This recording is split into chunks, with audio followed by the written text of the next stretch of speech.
bienvenido, bienvenida. Y bueno, que es una alegría el ver este ambiente tan familiar, tan cariñoso, para hablar de una persona a la que queremos mucho, los que le conocemos, y supongo que quienes no le conocieran personalmente después de leer la novela, tienen la sensación que han convivido con una persona, o con un persona, hablaremos de eso, que ya no se les va a olvidar nunca. Pero se agradece este cariño, porque al fin y al cabo es una novela que habla de la redención, que habla del amor, que habla de la falta del amor, que habla de cómo las cosas que tiene que hacer un ser humano para encontrarse a sí mismo y no verse atrapado en una espiral constante de miedo, de desafecto, de culpa, de temor. Estamos en el tercer piso. El tercer piso es el proyecto cultural de Librería Proteo que me han encargado. Las personas que vayan entrando, que vayan buscando las sillas que hay al fondo, se coloquen y lo hagan de manera autónoma. El tercer piso, como decía, es el proyecto cultural que me encargó hace poco Librería Proteo.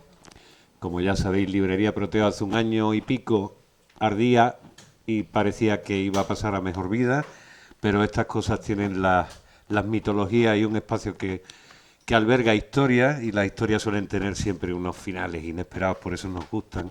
Pues nada, renació de su ceniza, aquí estamos de nuevo, e intentando con este proyecto recuperar un poco la senda y abrirnos también, como siguiendo también la estela de Proteo a lo largo de los años, de ser pionera, pues intentando buscar un espacio cultural que ayude a que nos encontremos alrededor del mundo de los libros, de la literatura, de la lectura. Mi nombre es Héctor Márquez, para quienes no me conozcan, y soy periodista, gestor cultural y básicamente, como diría Ángel Martín, uno que hace cosas. Y hoy estamos aquí en la primera sesión de un club de lectura. Hemos querido hacer un club de lectura más que una presentación, porque ya Miguel está más que presentado, está representado y ya va por segunda edición, cosa que hoy es una hazaña. Estamos hablando evidentemente de Miguel Ángel Oeste, que no es Oeste, pero es Miguel Ángel, y de su libro Vengo de ese miedo, publicado en la colección Andanza de Tusqué, y como veis aquí, pues ya lleva segunda edición y dicen cosas. Una conmoción unánime. Por favor, lean este libro. Su literatura no se lee, se vive, un hito poderoso, oscuro, necesario, tal. Es decir, sabiendo cómo funciona esto de la promoción editorial, uno diría, vale, ya te vale. Pero es que no, es que es verdad, es que después llegan los lectores y dicen cosas parecidas a través de las redes, o te la dicen incluso en la cara. Miguel Ángel no es el primer libro que escribe. Ya lleva varios. Los dos primeros nos los tenemos aquí, Bobby Logan, donde ya empezaba a dibujar cuál era el territorio donde sucedían las cosas. Yo creo que es muy interesante haber seguido la trayectoria de Miguel Ángel, porque vemos que ahora se culmina aquí, donde esa línea entre realidad y ficción se están constantemente, digamos, disolviendo, no se sabe muy bien. Yo me acordaba, siempre leyendo a Miguel Ángel, más de todas las referencias cinematográficas de esos momentos donde el autor entra y sale de la pantalla, uno no sabe muy bien si está hablando de uno mismo, está haciendo una ficción. Hoy me dejé por ver Bardo, que no sé si va de eso también, supongo, de cómo uno se cuenta a sí mismo. No sé si para que les quieran más o para superar no se sabe qué. Pero ya decíamos que desde la primera Bobby Logan pues nos colocaba en un territorio que además bueno, no es muy conocido a todos los que estamos aquí como personas de Málaga o residentes por este lugar, allá por Pedregalejo. Después con la novela biografía, Farleys, tocó uno de los, eso lo pensamos ambos, uno de los más grandes músicos y menos conocidos, Hostia, ¿cómo Nick se...? Drake. Ay, Nick Drake. Un genio, un músico atemporal, con una personalidad realmente resbaladiza y una vida llena de lagunas que da da pie a fabular, y posiblemente su música es tan atemporal que era moderna en su época, es moderna ahora y dentro de 3000 años pues seguirá siendo moderna, ¿no?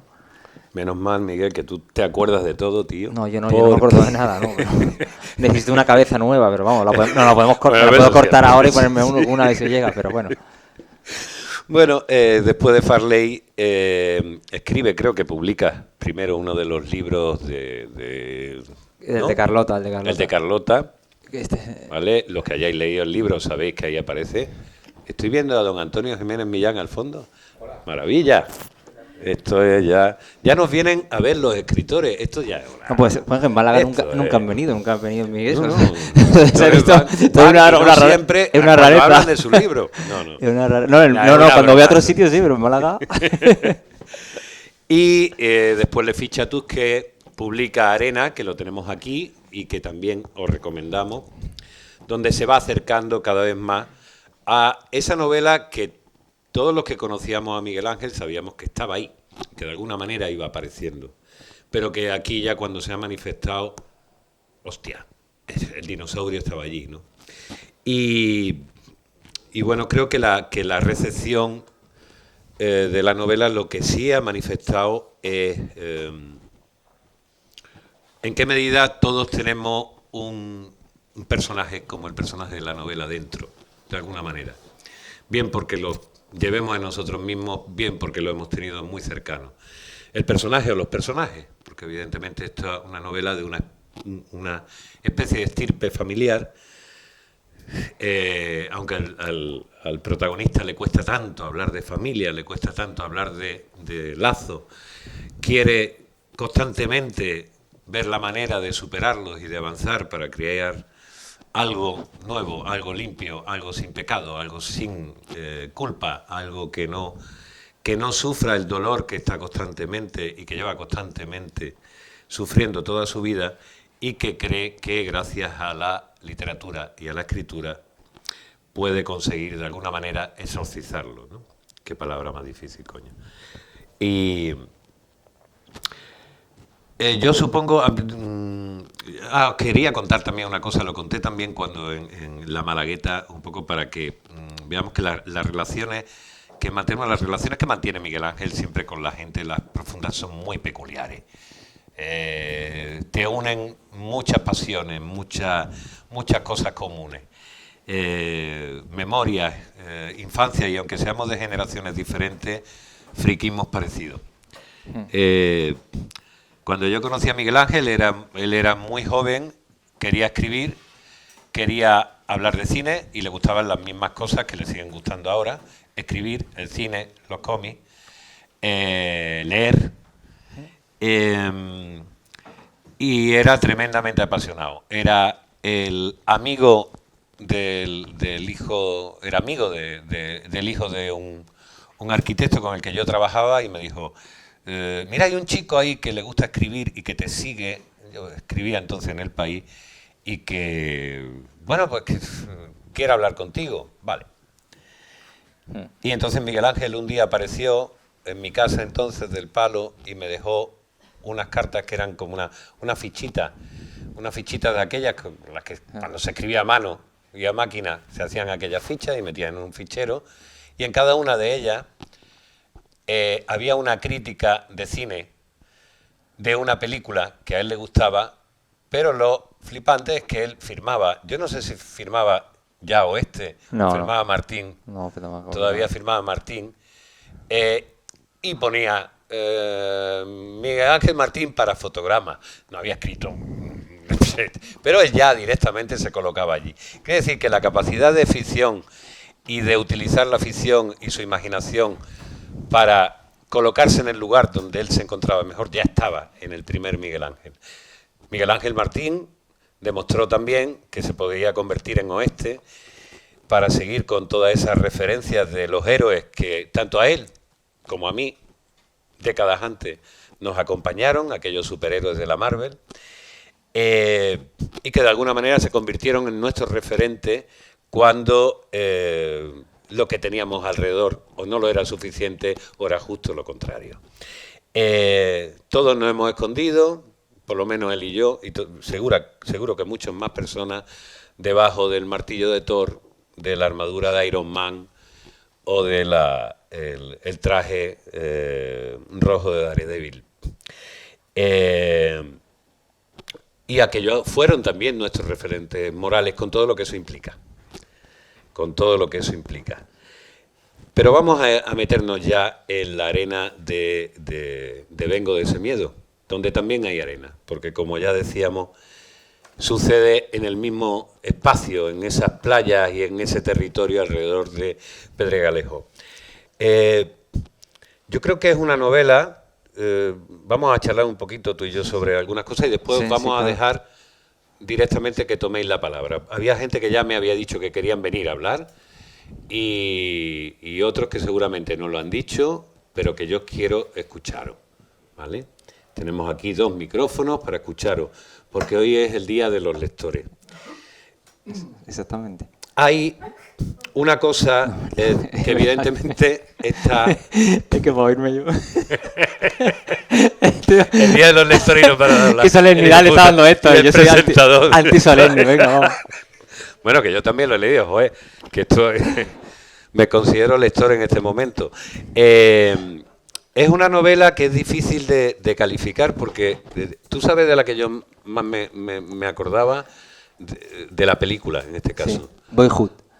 Bueno, Boyhood, sí, por espíritu no, pero de Memento. Memento. Esta vale. historia de reescritura constante, porque me refiero en el espíritu de la persona que quiere ponerse a escribir, que deja de escribir y que básicamente en la memoria, en intentar recordar hechos y datos, cifra su única esperanza de resurrección, ¿no? Pero explícame un poco, porque esto, es decir, la parte, Miguel Ángel, que dice, yo quiero ponerme a escribir, bueno, realmente, hace ya mucho tiempo. No, este libro, como todos los libros, yo creo que uno siempre tiene libros en la cabeza. Este libro lleva mucho tiempo en mi cabeza, pero las primeras veces que empecé a escribirlo no lo empecé a escribir de esta forma, sino empecé a escribirlo realmente en tercera persona. Porque también, claro, una cosa es que, yo lo he dicho, es verdad que está basado en mi experiencia, pero eso no quiere decir que no sea un libro de ficción. Como tú has dicho, ¿no? Esas fronteras porosas entre la ficción y la realidad que siempre han estado presentes de una forma u otra, incluso la propia novela de Nick Drake también, ¿no? Okay. Con la que fabulaba, ¿no? Entonces yo empecé a escribirlo en tercera persona y de hecho tenía un buen trecho ya escrito, pero me parecía que era una novela muy... Es decir, la historia era la misma, la historia era una historia de 3 generaciones de una familia, una especie de crónica familiar, como se cuenta aquí, la historia era la mía, pero el libro era distinto, era totalmente distinto el libro, y me parecía todo como muy impostado, ¿no? Porque utilizaba un libro... Entonces, pues, por distintas circunstancias empecé a cambiar, ¿no? También mi vida, uno va cambiando a lo largo de su propia vida, va teniendo otra experiencia y empecé a escribirlo en una primera persona bastante descarnada, como lo has visto, y muy próxima, es decir, con ese juego de identificación narrador-autor y a la vez también distancia, ¿no? Porque también una de las cosas también, por ejemplo, en club de lectura y eso, casi siempre, desde el minuto 1 de mi primer libro que publiqué, siempre muchos lectores han identificado al autor, aunque no tenga nada que ver incluso con el personaje, ¿no? Porque, por ejemplo, en la novela anterior, que el protagonista es Bruno, pues muchos pensaban que yo era Bruno. Digo, bueno, yo soy Bruno y soy todo el resto de personajes también, ¿no? Porque al final uno es todos, ¿no? Y de hecho me identifico más y tienen más rasgos míos los personajes femeninos de esa novela que los personajes masculinos, ¿no? Y más cosas de mí los femeninos que los masculinos, ¿no? Entonces de ahí, también de ser padre y tal, y de quitar un poco las máscaras. Y después también, a ver, y esto sí que cuando empecé como en esta segunda especie de escritura de la historia, de hacer ese juego dual entre la novela de la historia familiar, la crónica familiar, y todo el juego de reflexionar sobre la memoria, que es también a la vez también un juego de ficción, ¿no? Porque la memoria es totalmente totalmente engañosa y mentira. Y después también de contar la verdad o de transmitirla dentro de esas páginas, ¿me entiendes? De que sea verosímil, ¿no? Para el lector, quitando todas las máscaras y hablar un poco de los límites de la escritura, ¿no? Porque yo veo muchas veces cosas y tal y que a mí cada vez me interesan menos y claro, cada vez me interesan más un tipo de... Porque eso también es inevitable. Cuando eres chaval, pues te interesan unas cosas y vas creciendo y te van interesando otras. Curiosamente, las cosas que de chavales me siguen interesando, esto es una poca acotación, después te sigo con eso, como por ejemplo los cómics esos me siguen interesando, es una cosa muy curiosa, aunque sean de chavales y tal, pero libros, por ejemplo, que yo leía cuando era... y me flipaban, tipo, yo qué sé, ¿no? Los de Germán Gel, o Estepario, el juego de la boleta. Yo ahora, por ejemplo, los leo y ya no me identifico con ellos. Entonces, todo esto te venía por el tema de que realmente para mí el libro va sobre la escritura. Claro. Es decir, el libro va sobre la escritura y los efectos que tiene tanto en el narrador, ¿no? El narrador, como en el propio lector, porque lo está interpelando y está un poco cuestionando todo ese proceso. Y Anier nos decía una cosa, decía, escribir sobre la propia madre plantea a la fuerza, ¿no? el problema de la escritura. Yo creo que es verdad, ¿no? Que dices madre, padre, familia, ¿no? No, pero son dos cosas y eso sí me interesa que lo matices, porque normalmente cuando alguien habla del conflicto con el padre o la madre, suele elegir uno como villano, siempre hay alguien. En tu caso... No, ahí están todos, ¿no? Aquí es que raro es el personaje. Pero tampoco también el narrador, incluso. Tampoco Claro, el narrador no es una... Estoy hablando del narrador aquí. Sí, está claro. Yo creo que hablo de... En general, los personajes que yo planteo, creo, en el libro, creo que manejan más las zonas grises y no tantas zonas como unívocas, ni buenos ni malos. Es que ni el narrador, ninguno, ¿no? Es decir, y de hecho el personaje de la madre me parece mucho más crudo incluso que el del padre, porque vivimos una sociedad patriarcal y es un personaje claramente desapegado al final de sus hijos, ¿no? Que se desentiende en cierto modo y es desolador. Y después también los personajes de los abuelos son personajes al final trágicos ¿no? Porque son personajes que no han podido estudiar, que lo han hecho, lo dejan todo y lo hacen todo por sus hijos, pero no las cosas al final no va bien, ¿no? Hay yo vuelvo a esta historia porque además hay en todo el desarrollo, está la novela dividida en 5 partes. Hay, como ya te decía, una especie de reescritura, de avance, de vuelta una y otra vez. Sí, también estas cosas tipo año pasado en Marien Blas sin el artificio distanciado, ¿no? De la película de René. Pero esta historia de que nos vamos acercando cada vez un poco más a una capa de la cebolla, como se está buscando. Tú haces muchas referencias, por ejemplo, entrar en la casa del padre, el padre muerto, y ver la foto, de decir, bueno, parecía la casa de un psicópata o de alguien que estaba planeando asesinato directamente. Sí, hombre, porque los espacios también para mí son importantes. En todos los libros que he publicado, los espacios son importantes. Yo creo que los espacios tienen memoria, los espacios condicionan una forma de estar en el mundo, no solo la persona tiene memoria, es decir, los objetos tienen memoria, las cosas tienen memoria, y según con los objetos y en los lugares en los que uno, ¿no? Pues por los que transite, pues condiciona, incluso a veces determina, ¿no?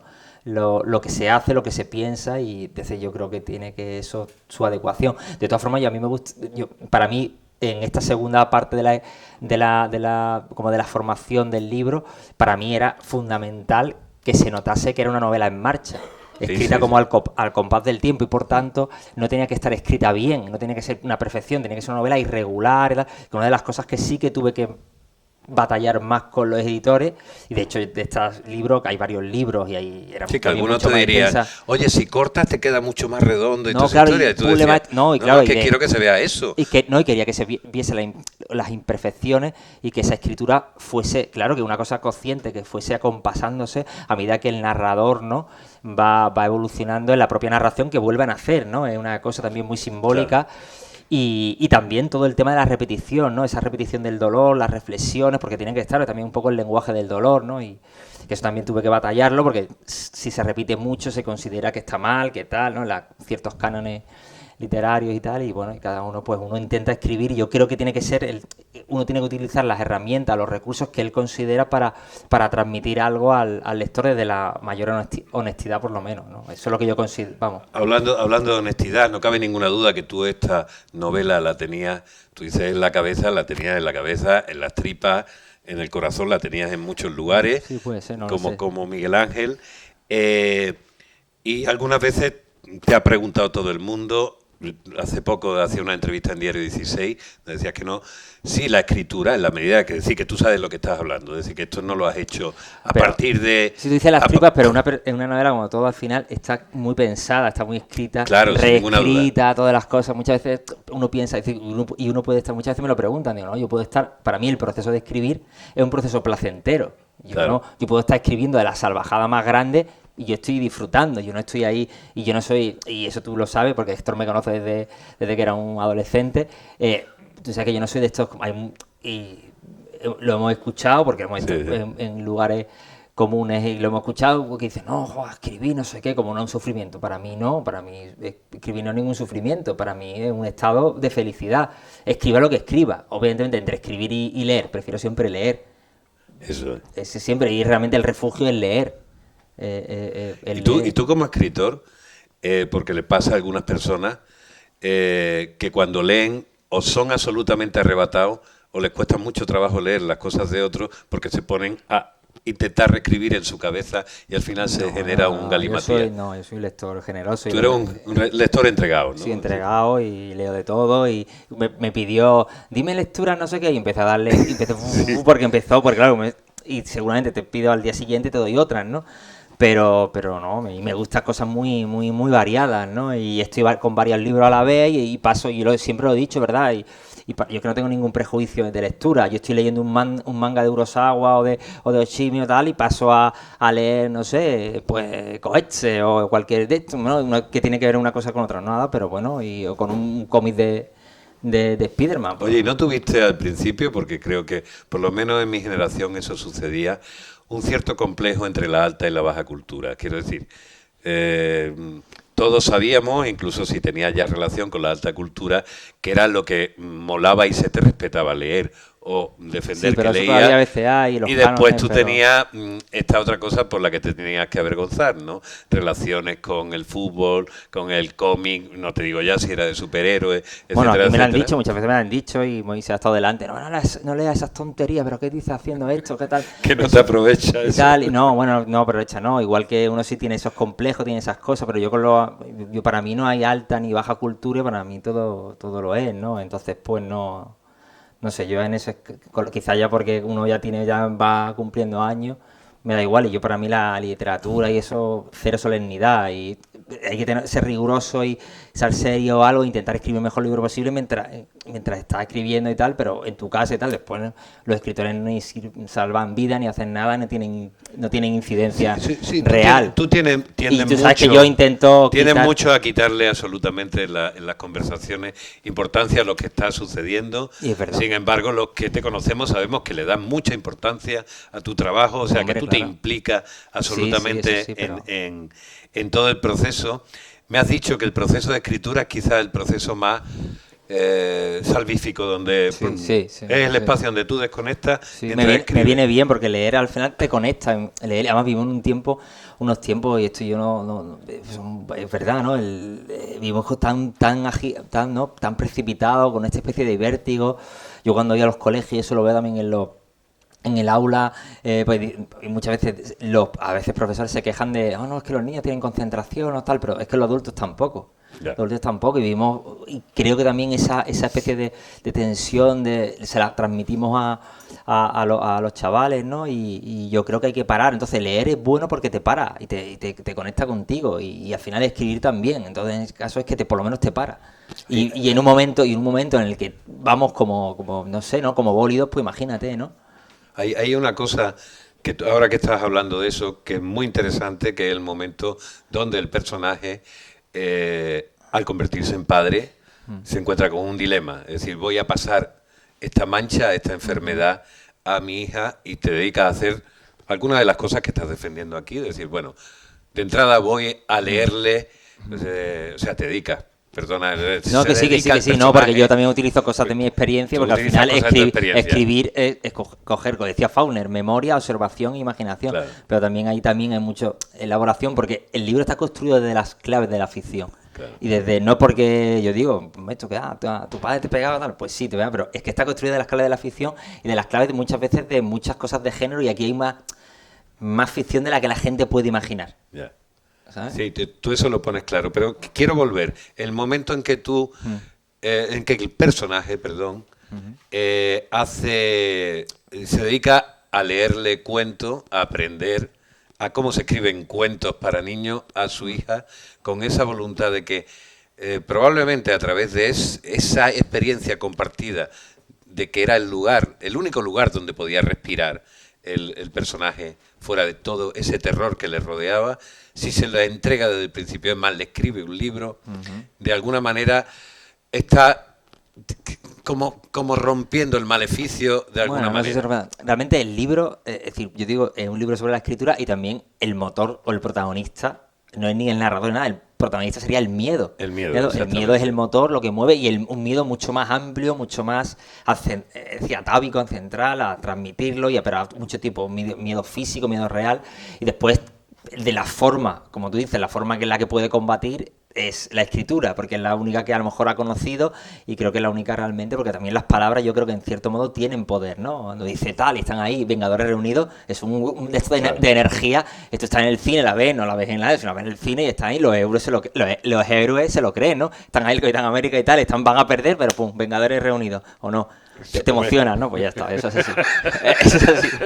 Las palabras tienen poder. Estoy haciendo aquí una cosa paródica, pero se entiende, ¿no? Absolutamente, las palabras tienen poder, y además hay una cosa interesante aquí cuando te estás hablando del miedo, es quizá de lo que más se habla, lo que tú sientes como lector. Hay una presencia constante, que eso yo creo que está absolutamente logrado, que independientemente de cuál sea tu experiencia personal, cuando te encuentras como lector y todas las relaciones que puedas tener, acabas terminando cada vez más oliendo, o sea, entrando en ese mundo absolutamente que huele, que hay no sé cuánto, y con una presencia que puede aparecer en cualquier momento y que se puede desatar todo aquello. Y hablas de miedo, de miedo, de miedo, de miedo. Básicamente el miedo mayor que tiene el protagonista es el miedo al miedo, a que el miedo no se vaya nunca. Claro, porque todos y hablas de todo ese elemento físico, e incluso a veces sin describirlo, sin que el personaje sea consciente de lo que está describiendo, esa misma retaíla, esa especie como de círculo vicioso que entra y tal. Sí, que es también la repetición. Cuando tú terminas este libro, del mismo modo que cuando terminan los libros de Carlota en ficción, y en realidad tú le estás regalando algo a tu hijo y a todos aquellos, a tu hija y a todos aquellos que quieran hacerlo, cuando terminas este libro, ¿qué esperas algo de los lectores? Porque ahora mismo estás recibiendo muchas cosas de los lectores, que ahora ya sí, os digo que ya la siguiente ya os toca a vosotros. Sí, no, yo por ejemplo, es curioso, Moisés que está aquí, que tú sabes que con este libro que he estado tanto tiempo y tal, que cuando llega el momento, pero primero me lo programaron para noviembre, ¿no? Igual que el de Arena y tal, que hubiera estado. Y entonces, pero cuando claro, al final a Juan Cerezo y tal, me lo adelantó a septiembre.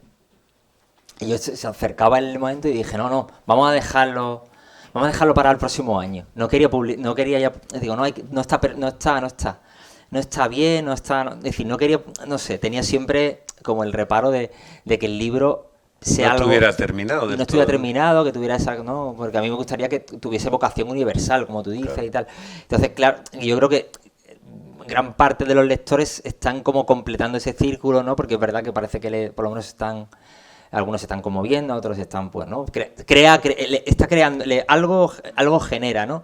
Y esa cosa, pues bueno, pues sí es bastante gratificante, y entonces en cierto modo es bastante, un libro afortunado. Yo no me creo nada. Eso sí es así, no, ¿verdad? Nada, no, yo no me lo creo. Pero yo te puedo decir que he hecho aquí una frase que te la he subrayado. Digo, la literatura representa ese espacio donde se materializan todos los miedos y violencia latentes en la vida de cualquier persona. Bueno, no sé, la he pensado. No vea qué bien te quedan. Es Eso, sí. que lo he pensado, ¿eh? Y entonces, no, bueno, está de broma. Pero que no lo sé, ¿no? Gracias, ¿no? Porque siempre uno quiere ser leído. A veces yo tengo la sensación, digo, la gente me leerá por morbo, por no sé qué y tal, porque vivimos en una sociedad muy así. Y yo creo que es un libro muy contenido, nada sensacionalista, todo lo contrario. Pero bueno, con la gente y tal, siempre va buscando ciertas cosas que, bueno, pero bueno, ya está, es lo que es. Bueno, yo te he escuchado algunas veces en conversaciones hablar que la gente busca el morbo. No, algunos comentarios, pero en general no, la mayoría pero no. en general es que el libro pone encima de la mesa algo que evidentemente... Pero una cosa muy común, porque en mi contexto y en eso Exactamente. era bastante más frecuente de lo que parece. Yo he ido también a casa de amigos míos, iba no sé qué, y el padre estaba dando la zumba al hijo que era lo que había, vamos, y no pasaba nada, vamos, que una cosa... Y que el contexto, es decir, los padres se iban y dejaban a los niños solos en su casa, pero a mí y a amigos míos, que no, yo realmente tampoco hablo de un contexto muy concreto que era muy extendido y yo aún, es decir, que es verdad que ahora la cosa ha mejorado, se está legislando cosas y tal, pero yo creo que de puertas para adentro todavía pasan cosas cuando uno cierra la puerta de su casa. No, sin ninguna y es duda. como una novela de género negro, que ya sabes que soy muy... Al final, el asesino, ¿quién es? Alguien muy cercano. Y cuando hay temas de sangre, de tal, y después también aquí hay un tema de eso, de hecho, de quitar máscara, de eso, el cuarto... Yo sí hay mucha gente religiosa, lo siento, pero el cuarto mandamiento, honrarás a tu padre y a tu madre y tal, por encima de todas las cosas. Bueno, depende, ¿no? Y otras cosas, ¿no? Porque muchas veces los padres y las madres tampoco se comportan bien con los hijos, ¿no? Hay una cosa que sí planteas aquí constantemente, independientemente de la evolución del personaje, a medida que va entendiendo y se va enfrentando y va siendo padre y es capaz de traspasar ese terror, ese momento de terror de volveré a hacer lo mismo, me convertiré yo en el próximo asesino, que es que ya no me acuerdo lo que iba a decir. Eso es maravilloso, no sería... Eso diría, mi abuela diría que no sería importante. A mí cuando me dice, ¿y tú tienes que escribir una novela? Digo, imagínate, no me acordaría que sería yo no me acuerdo de nada, tampoco de nada. Así estamos. Bueno, ahora me vendrá directamente, no hay ningún problema. Mira, Sí, bueno, sí, la manera, el tema en que tú enfocas, y que hemos visto esto ya en literatura, en documentales y tal, enfoca desde una voz de un hombre contemporáneo, que no está hablando de la época de Dickens, en una época donde teóricamente, como tú bien estabas diciendo antes, ya se suponía que esto no pasaba, que esto era una cosa de antes de la guerra y tal, y lo pones ahí, lo expones con toda la crudeza y...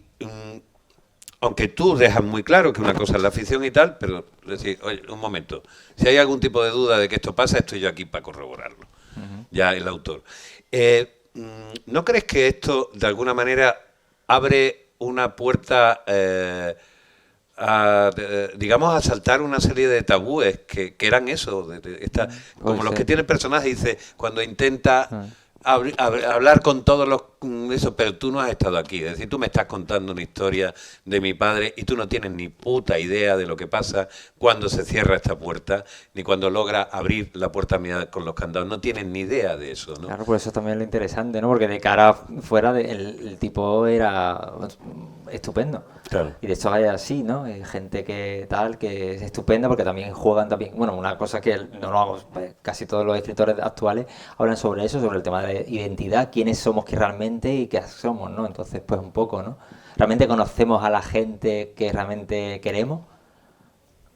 Y eso es un tema que está ahí planteado, ¿no? También bastante claramente, ¿no? ¿Y tú crees que el personaje acaba conociéndose a sí mismo? No, bueno, yo creo que se acaba perdonando en todo caso y en todo caso se da cuenta de que la primera frase, que es una frase está simbólica, ¿no? Quiero matar a mi padre, no metafóricamente, sino ni en la ficción, te pueden matar más. Pues el caso que se da cuenta de que no puede matarlo porque sería matarse a él mismo, ¿no? Entonces, pues evidentemente él lo intenta, ¿no? Se intenta suicidar varias veces, aunque no esté en la novela, pero lo ha intentado, ¿no? Pero claro, ¿qué ocurre? Que no puede, pues entonces tiene que comprenderse y comprender, en todo caso, ¿no? Y perdonarse él mismo, porque al final también es el propio narrador, ¿no? En ese caso, ¿no? Creo que hay una cosa muy interesante en tu novela, que mucha gente con este mismo material habría caído en la tentación digamos, de el final cerradito con el lazo para darle a todo el mundo una especie de alivio y que parezca que todos somos Disney y ese tipo de un historias. final abierto, estilo los 4 Tú no has golpes hecho eso. de Claro. triunfo. Lo que pasa es que el otro día me decía, no, claro, me dijo me hizo mucha gracia, ¿no? Me dijo, no, claro, claro, es que como tus hijas te cuentan los cuentos estos infantiles y te dan estos finales tan bonitos. Y yo me dije, joder, claro, es ¿Te verdad. imaginas que dentro de 30 años tu hija están diciendo, ahora vamos a hablar de Miguel Ángel?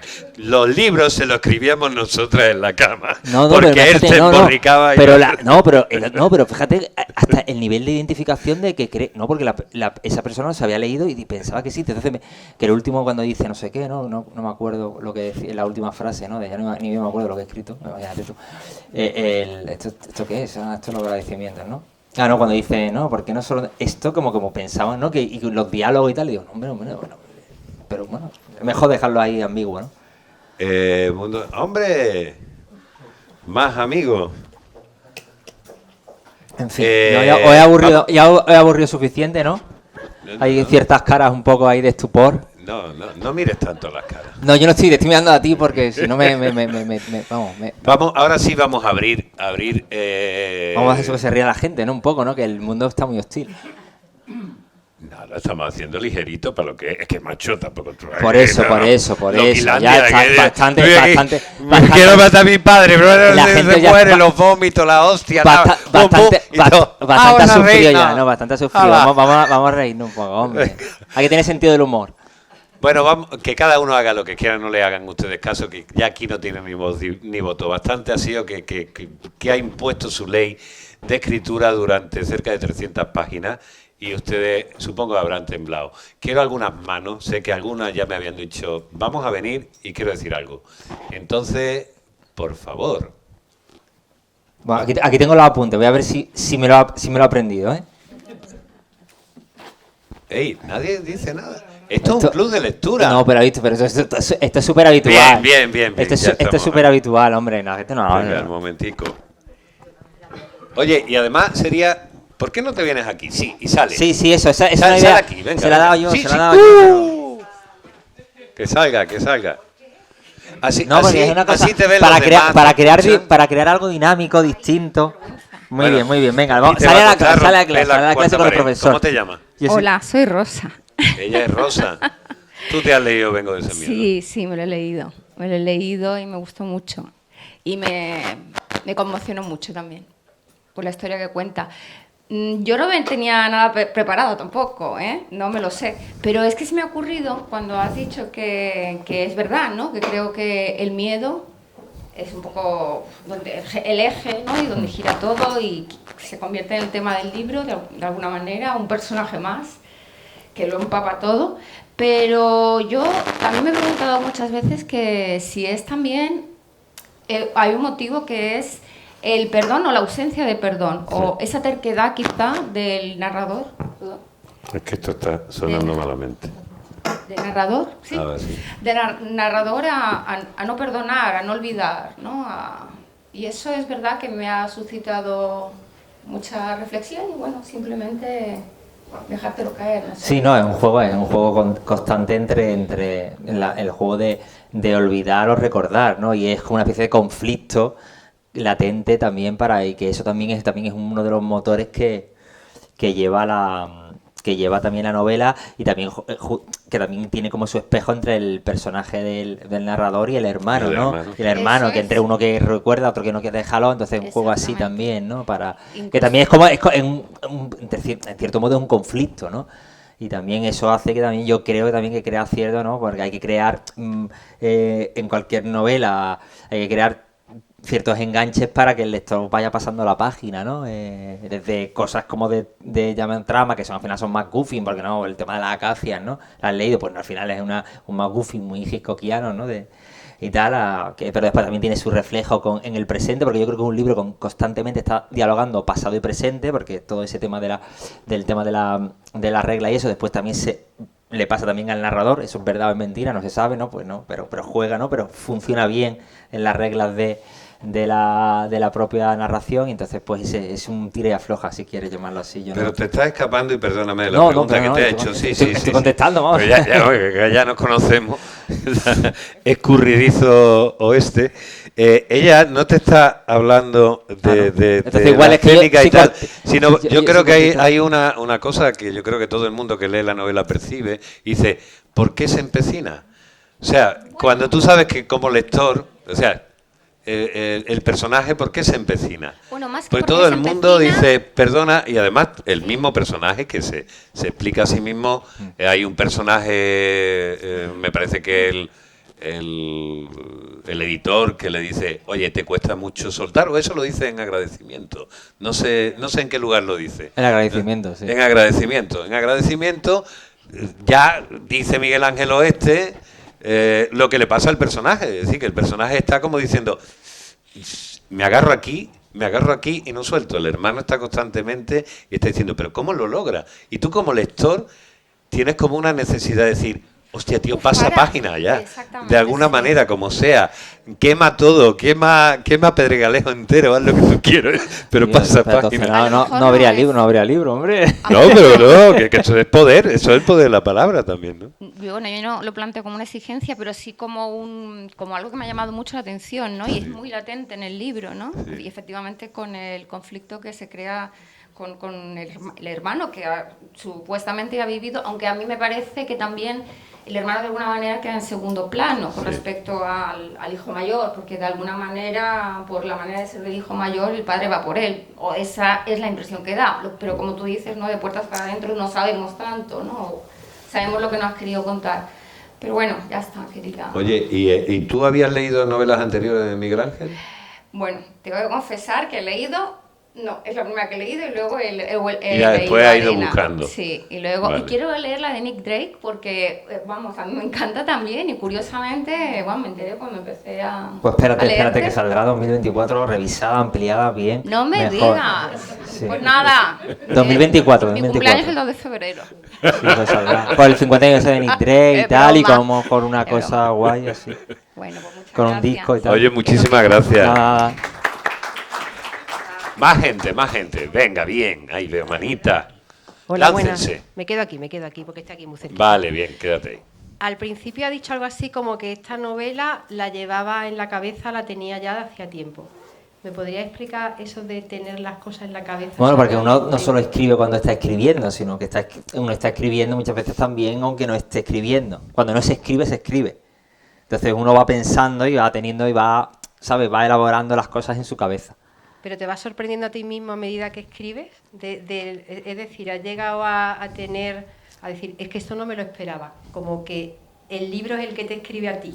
No, Algo bueno, así. yo no, eso lo he oído y eso, pero es decir, hombre, uno está escribiendo y a veces pues piensa que va a ir por un camino y después va por otro, pero eso como de más como de sorprender o de no sé, como eso de inspiración y que de pronto, no, yo más o menos en general tengo las cosas más o menos pensadas y muy repensadas antes de escribirlas, ¿no? Después evidentemente puedo cambiar pero sobre todo lo cambio cosas sobre todo también en lo que es la reescritura, ¿no? Haces un borrador y... ¿Corrigen mucho tú? Sí, yo creo que corrijo y quito y debería haber quitado más incluso aquí.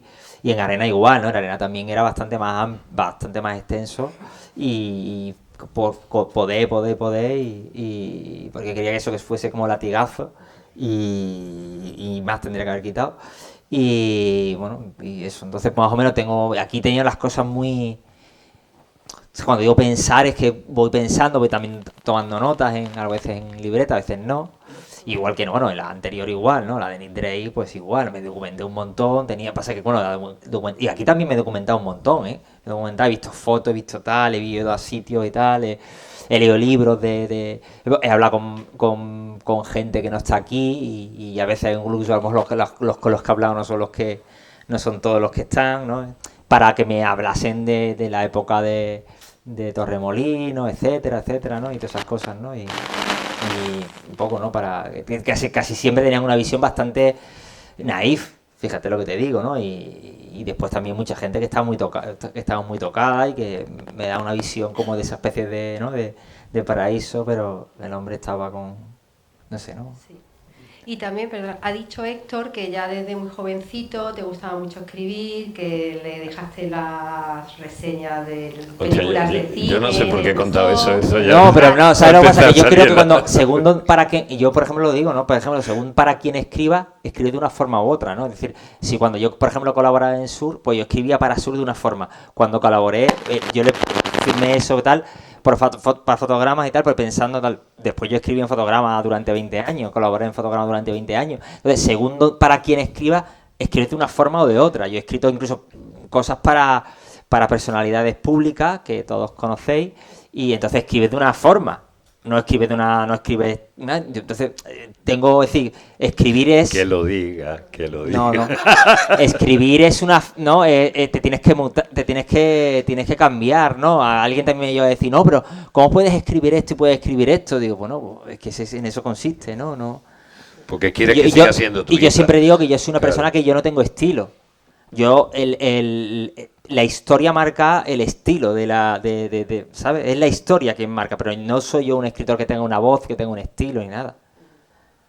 Pero hay mucha gente que piensa que la escritura es como es un don, como que se nace con ello. Y, Bueno, yo y no yo sé. quiero pensar, la escritura Yo es un no. trabajo.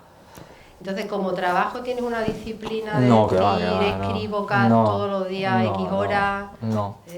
Yo nunca he tenido, vamos, en ese caso ya me gustaría a mí tener tiempo. A mí cuando la gente me dice, no, es que no tengo tiempo para leer, ¿y quién tiene tiempo para leer? Pero cuando me dice, no tiene tiempo para escribir, digo, bueno, ¿y quién? Y si quieres escribir, va a escribir, y yo escribo, y aquí lo saben, estoy haciendo las lentejas y estoy en la cocina escribiendo, estoy no sé qué, es decir, que realmente yo no tengo un hábito, no tengo nada, escribo cuando puedo porque realmente la vida se impone y casi todo el tiempo es trabajo y escribo muy poco. Escribo realmente yo el menor tiempo posible o el más... Es decir, del año, 365 días, pues si escribo, no sé, 60 días, ya es un logro. Pero bueno, también tu trabajo tiene mucho que ver con cosas de escritura, por lo menos. Pero cada vez estás menos. redactando, cada vez menos, ¿no? Hombre, cada vez menos, porque si tú ya me redactaras los informes o los peces criticados... Sí, también. Ya, no. Escritura, ¿eh? Sí, bueno, pero lo hacemos con... ¿no? De mierda, pero escritura. Sí, también. No, pero bueno, no. Bueno, Está- seguimos, vamos a dejar que lo... ¿Cómo te llamabas todo esto? Lourdes, vale. Bueno, pues yo me llamo Anastasio. Anastasio, ya que ¿qué estamos tal? así. Vamos a ver, Miguel Ángel. Se ha comenzado esta sesión, me parece que has sido tú el primero que ha mencionado el valor de la memoria. Sí, A mí el libro me ha entusiasmado en la medida en que comencé a leerlo, no paré hasta terminar, o sea, no podía dejar. Pero bueno, no voy a la historia, que la historia está ahí, sino voy a eso de la memoria. Ha dicho también poco después que la memoria es engañosa. Ujú. Y creo que ha sido Héctor quien ha dicho en un momento que el protagonista del libro es el miedo. Bueno, yo aquí cierro. Yo me voy a la memoria. Voy a una cita, yo tengo aquí señalaba cosas cuando iba leyendo, y dices en la página 228, a veces los hechos vividos se confunden con la deformación que realiza la memoria al ser estos recordados. Estamos en ese engaño de la memoria del que hablaba. Pero yo venía con una pregunta que es la que te voy a formular. Se dice, o alguien dice, que las personas nos dividimos entre quienes nos esforzamos en recordar, en recuperar todo lo que la memoria tiene ahí escondido, y quienes se esfuerzan precisamente en olvidar, en que la memoria no conserve nada. ¿Tú sobre esto qué piensas? ¿O piensas que hay alguna tercera vía? Joder, qué complicado, ¿no? Esto es una pregunta Esta, complicada. Esta de matrícula de honor, ¿no? Esta te la esperaba, esta Pero- la tenías preparada. Pero esto cada uno tendrá su opinión.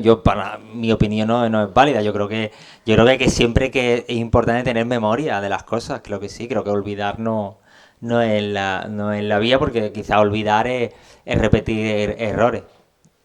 Que es muy, ¿no? Y creo que hay siempre que quizá olvidamos demasiadas cosas, ¿no? Pero hay además una Y búsqueda... después también, yo creo que la ficción en sí, no solo este libro, sino en general, la ficción recupera la memoria auténtica de verdad, ¿no? Porque un libro, pues bueno, pues un libro de historia, vamos, me refiero, pues es en cierto modo una memoria, un ensayo, ¿no? Hablar sobre los hechos, las cosas más pretenden ser más objetivas, pero no capta, ¿no? El estado, ¿no? La cosa del estado de ánimo, y los libros en cierto modo sí lo captan, las ficciones, ¿no? Hay una cosa que me parece muy interesante, con lo que me parece interesantísimo lo que ha planteado Anastasio, y ahora mismo, es decir, este libro sucede, lo que está intentando recordar, olvidar o buscar exactamente aquello que se le ha perdido, porque no se fía el personaje de su propia memoria, por eso necesita corroborar el dato, el hecho, etcétera, etcétera. Sí, confronta las memorias. Pero ¿no? imagínate, porque aquí estamos todavía en una época analógica. Es decir, porque ya nos tenemos que poner en ese punto. Es decir, si esto hubiera sucedido en el año 2004, en vez de en los años 70, claro. Seguramente con ir a los registros de Google y a los registros de Instagram, a los registros de Facebook, como nos sucede a todos diariamente, todos los que utilizamos eso, que tenemos, por un lado, un registro que si después tú lo ves, te dan una impresión completamente diferente a lo que tú hayas vivido. Sí, es verdad. Absolutamente. Entonces hay como una búsqueda constante en el personaje del dato que se le ha escapado, de aquella cosa que diera sentido y que le ayudase a librarse de su emoción negativa espiral, que no encuentra, que no puede encontrar. Pero yo me refiero, ahora mismo sería posible, y precisamente por esa manera de relacionarnos con la memoria. Ahora que precisamente que podemos tener registro de cosas inimaginables que los seres humanos no solemos recordar, básicamente hemos dejado de recordar y de utilizar la memoria porque hay otras cosas que se ocupan de nosotros de hacerlo. Entonces seguramente la percepción que tengamos como seres humanos será muy diferente en el futuro. Por eso me parece que es tan interesante y tan importante este libro, en la medida que habla de un periodo y de una época del ser humano determinado. No solo de la infancia o adolescencia, que es cuando alguien se nutre, crece y toma decisiones y se enfrenta también al mundo, sino en una época mundial en la que todavía se recordaba y todavía existía todo eso. No lo sé. Sí, estoy de acuerdo contigo. Perdón, es que yo hacía esta pregunta porque el tema de la memoria me interesa mucho. Yo también escribo algunas cosillas y en casi todo lo que escribo la memoria tiene un papel fundamental. Además, hablo desde mi edad ya que ya estoy cerca de los 80, y la gran preocupación que a mí se me crea siempre es que desde la perspectiva de que no se debe olvidar, hay que recordar, la preocupación es hasta qué punto eso que recuerdo refleja realmente lo que sucedió.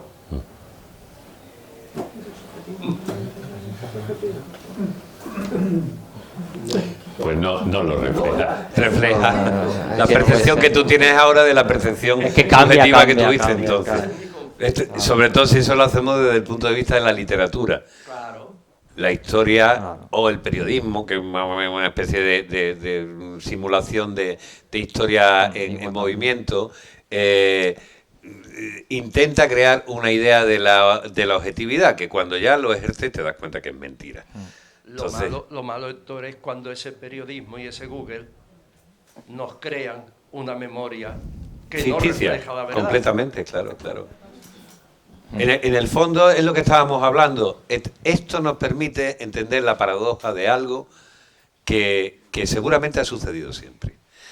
Hace poco, recordaba ahora que estás hablando de la memoria, cómo sucedían cómo la gente era capaz de recordar canciones cuando no había Spotify, no había ni radio, no había discos, no había nada.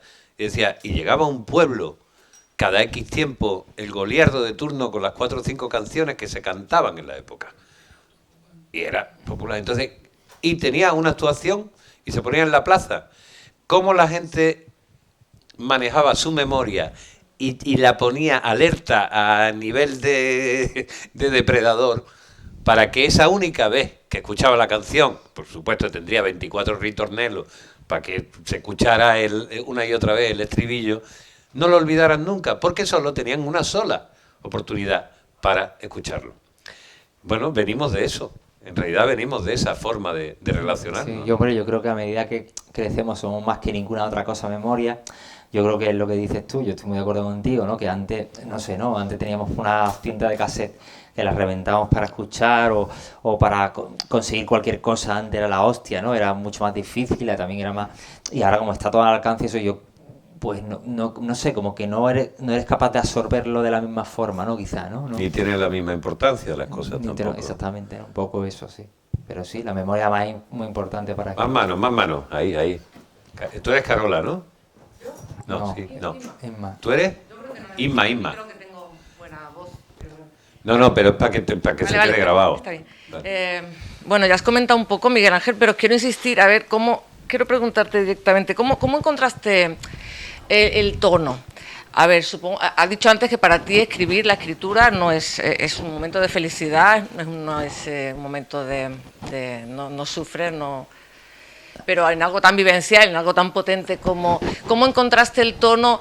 También ha comentado antes esta otra chica, el dilema es un poco la tensión entre perdonar y no perdonar. ¿Cómo resolviste la tensión que yo supongo que se te crearía entre, que también has comentado antes, ser honesto, ¿no? Que supongo que era importante para ti serlo, y no dejarte llevar, por otro lado, ¿no? La tensión entre ser honesto por un lado y por otro lado no dejarte llevar por...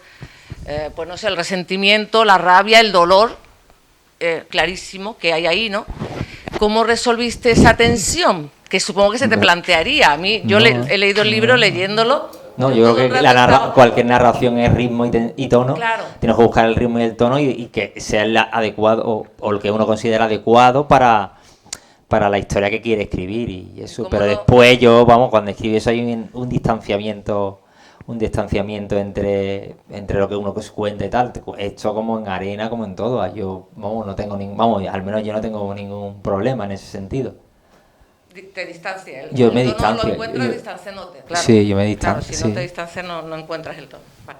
Claro, porque si no te distancias, te implica demasiado y entonces te arrastra y no puedes. Y después también tienes que crear un cierto distanciamiento, ¿no? Entre lo que uno es, pero bueno, entre todo lo que uno escribe al final, ¿eh? Yo creo, y lo que se hace. Yo creo que eso más es bueno también, ¿no?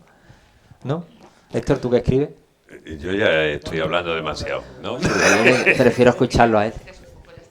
Tú ya. Venga, María. A mí me da mucho corte hablar, pero como Miguel Ángel sabe que soy muy amiga y fan, ante todo esto, a mí me ha ayudado mucho a leerlo con más tranquilidad, digamos, sin sufrir mucho y valorándolo más el montaje cinematográfico. He valorado mucho tu conocimiento de cine porque ha hecho una filigrana de montaje, o sea, pasar de escenas muy duras a otras completamente que la edición, digamos, ha sido magistral en esta novela. Yo creo que eso también ha marcado mucho el ritmo, vamos. Bueno, gracias. Pues. Nada más, no. ¿Qué hago? ¿Tienes pensado meterte en hacer cine? No. ¿Qué dices? Bueno, de hecho has hecho cine también aquí con Moy. No, pero bueno, yo ayudo y eso, pero yo no sé hacer nada de cine. Pero sabes que has visto que ves mucho, que te No, una cosa es verlo, y otra cosa es hacerlo, pero yo no sé. Que sabes de cine, entonces no, claro, hombre, yo creo que ha unido muy bien las escenas, ¿no? La historia. Entonces te dejaban así como respiros, ¿no? Y el ánimo te lo... No, hombre, claro, todo es, ¿no? Por ejemplo, en Cautivos del Mal, de Vicente Minelli, ¿no? Con Kirk Douglas, que hace tal, y hay un momento que dice, no, claro, que él es director y no se puede contar todo arriba ni abajo, es una especie de montaña rusa, pero eso aquí en todo, ¿no? Yo qué sé, no, pues dicen, yo soy un profano en poesía, ¿no? Pero en poesía dicen, ¿no? Que casi todo es lo del yo, ¿no? Y tal, y eso, bueno, al final el tema de la memoria que ha dicho... Mira, aquí tenemos por alusiones a uno de los mejores poetas contemporáneos que tenemos, Antonio Jiménez Millán. ¿Es verdad que la poesía es solo el yo? No, en absoluto. Toma. No, digo yo no le he dicho que soy profano, amigo. No sé si se me oye o no. Sí. Uno de los tópicos más repetidos. pero el yo también pasa en poesía por una ficcionalización, ¿no? Claro. En la que tú también tomas distancia y en ese sentido, pues tú puedes crear también muchas vidas, como las creó un magnífico poeta del siglo XX que se llamaba Fernando Pessoa, que se inventó varias vidas en la poesía. Mucho después lo hizo Felipe Benítez Reyes también, ¿no? En Vidas Improbables, un libro en el que él, digamos, recrea las voces de poetas diferentes. Y entonces el yo se está diversificando continuamente. Y bueno, uno de los grandes poetas contemporáneos, uno de los que inaugura la modernidad, Rimbaud, decía la famosa frase, yo es otro.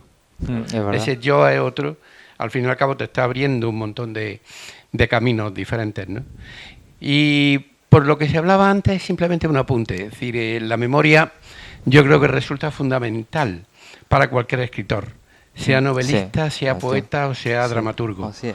Lo que ocurre es que la memoria tiene un componente de ficción también muy grande, ¿eh? Uno de los referentes nuestros del 50, José Manuel Caballero Bonal, tituló su memoria La novela de la memoria.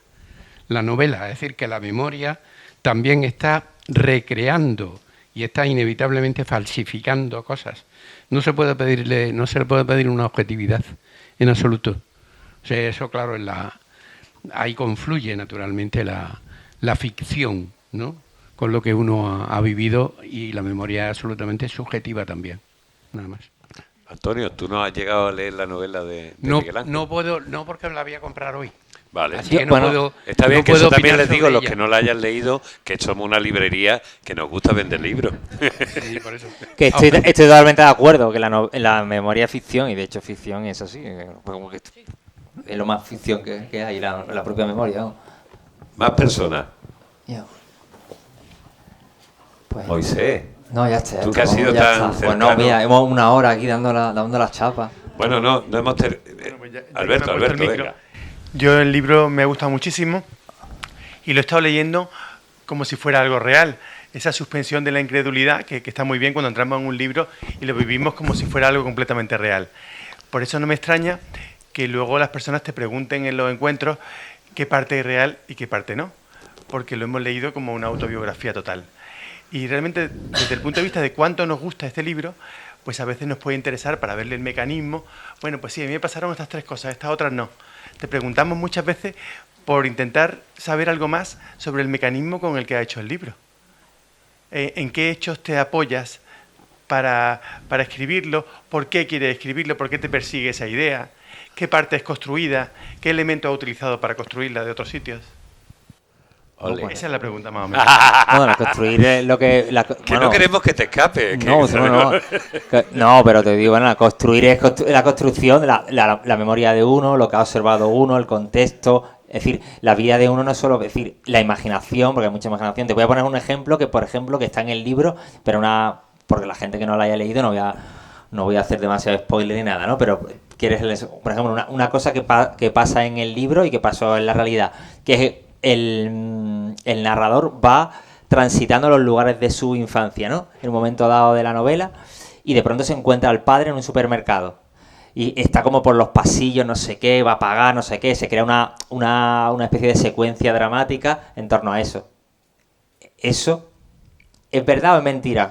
Si te cuento la verdad, yo me encuentro a mi padre desde un cristal, desde la ventana o de la puerta, no me acuerdo del supermercado, lejos, él no me ve, yo no lo veo y me voy. Eso es la realidad. En la ficción es otra cosa. Entonces, ¿qué es ficción o realidad? Entonces, pues eso es decir, y así todo, y así todo. Personajes que pueden ser reales ahí y personajes que no. Y después ahí también, pues lo que he dicho antes, una labor también de documentación de la época, porque yo no viví los 50 ni los 60, pues he hablado con mucha gente que vivió esa época, que muchas veces no tienen ni que ser ni familiares, a lo mejor no fueron familiares, ¿no? Y muchas cosas, ¿no? Que entonces vas construyendo y al final son mecanismos que y después también yo quería que fuese lo que he dicho, eso, ¿no? Esa cosa de esa especie de obra en marcha, de esa imperfección, de estar escribiendo y de hacerlo una cosa física, ¿no? De sentir. Después también por los espacios. Por ejemplo, el espacio de la casa está construido con elementos de género de terror.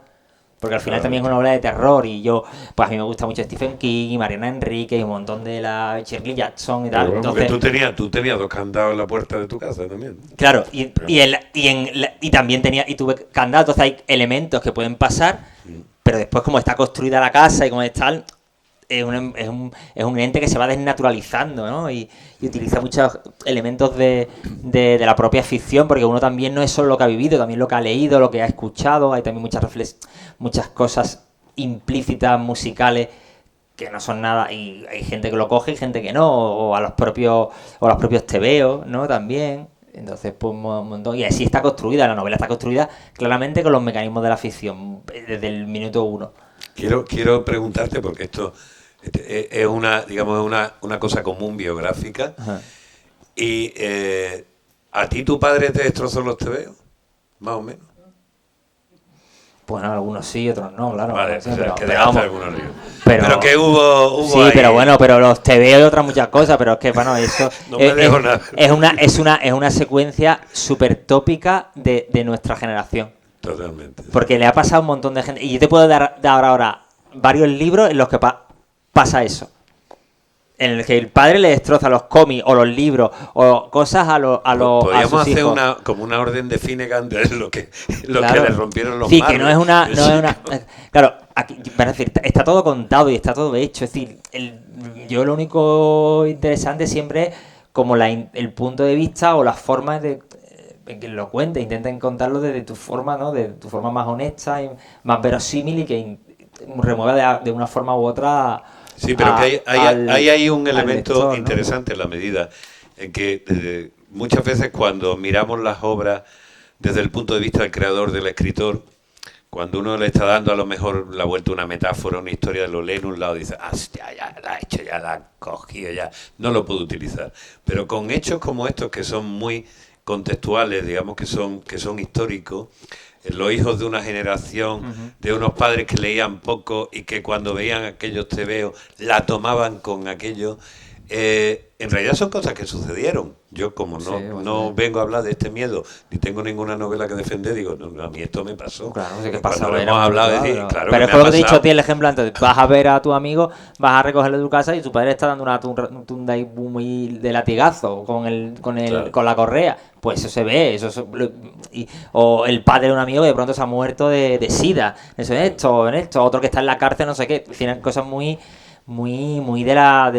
también del barrio, de las cosas, y eran bastante más habituales de lo que parece, ¿no? Pasa que ahora, bueno, y ahora de todas formas, yo creo que la gente está acostumbrada a ver muchas cosas peores y se las traga, y las ven normal, si las ven en un telediario, pero si las lee o algo, parece como que es más, ¿no? Más, como yo digo, entre comillas, llamativo, ¿no? O algo, no lo sé.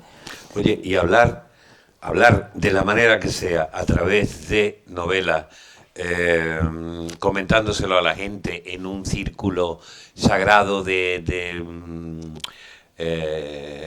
mantras y de historias sobre las heridas y la violencia que se haya sufrido en un momento que de verdad como seres humanos nos ha obligado a hacer un tránsito. ¿Tú crees que ayuda? No lo sé, habrá gente que le ayude y gente que no. No, yo te estoy preguntando a ti, ser humano, Miguel Ángel. A mí, bueno, no lo sé, yo no lo sé si me ayuda o no, yo tengo la cabeza un poco más para allá que para acá, ¿eh?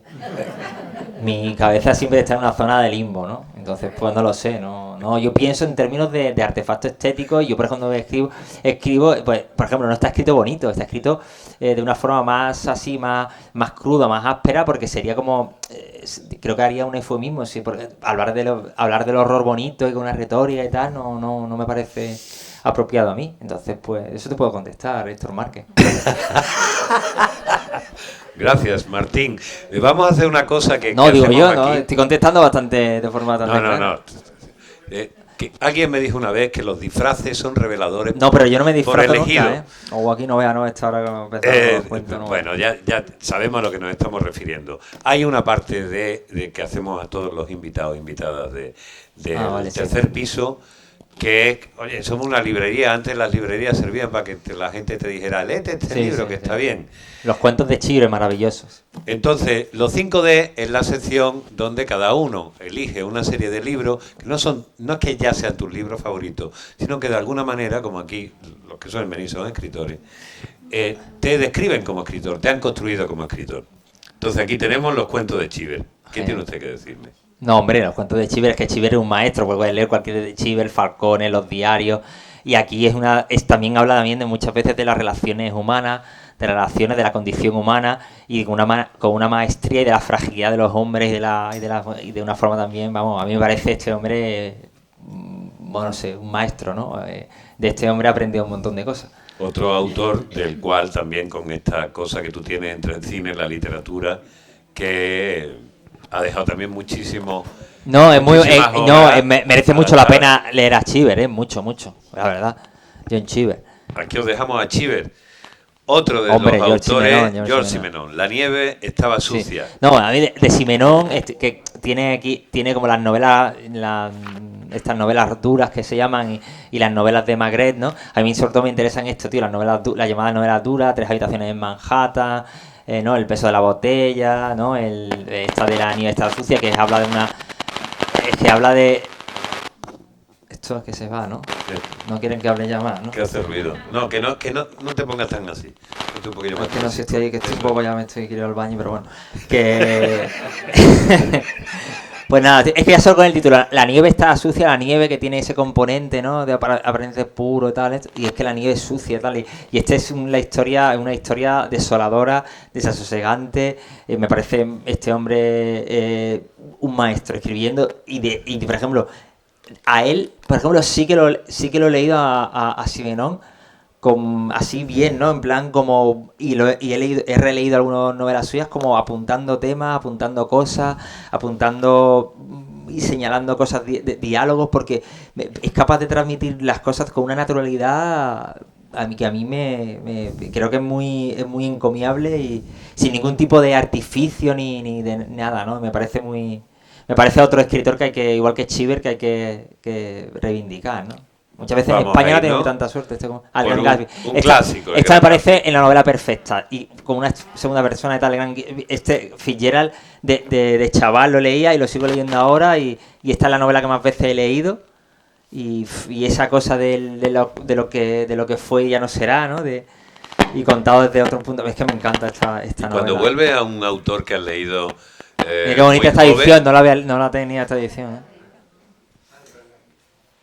Esta me encanta. Una edición de Ciruela. Cuando es que vuelve es a un bonita, autor que has leído de joven, del mismo modo que antes decía, no, pues no leer a sí. Germán Hesse, sigue permaneciendo. Sí, sigue, es la hostia. O Faulkner, vamos, es increíble, vamos. De hecho, este está muy presente, el Gran Gatsby estaba muy presente en Bobby Logan, incluso Ana Arena y todo, bueno, o Suave en la noche, ¿no?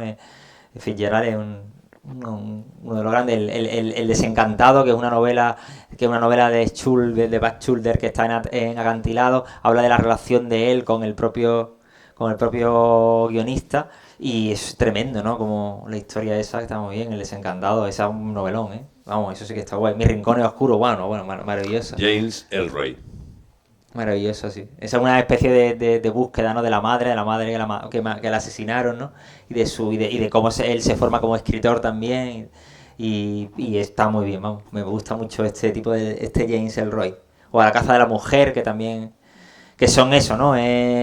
Tampoco es un juego entre ficción y realidad al final, porque James Ellroy también, cuando escribe, también miente, como todo el mundo que escribe miente, ¿no? Miente para contar la verdad también. Y bueno, quizá la novela que más aparece en tu novela. Sí. Está desde la cita. Nada se opone a la noche. Que es una obra maestra para mí, desde mi punto de vista, que es la relación de la autora con su familia y con su madre.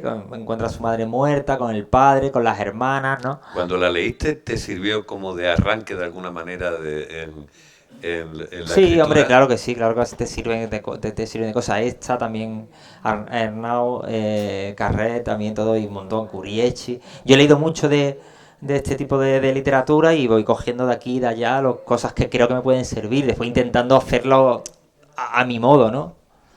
Lo mejor posible, claro. Bueno, yo, como ya veo que se están formando los corrillos de debate y nos queremos enterar todos, vamos a decir un poco hasta luego. Sí. Vamos a reunirnos en los bares, que ya es donde podemos disfrutar, y vamos a darle un aplauso enorme a ustedes y a Miguel Ángel.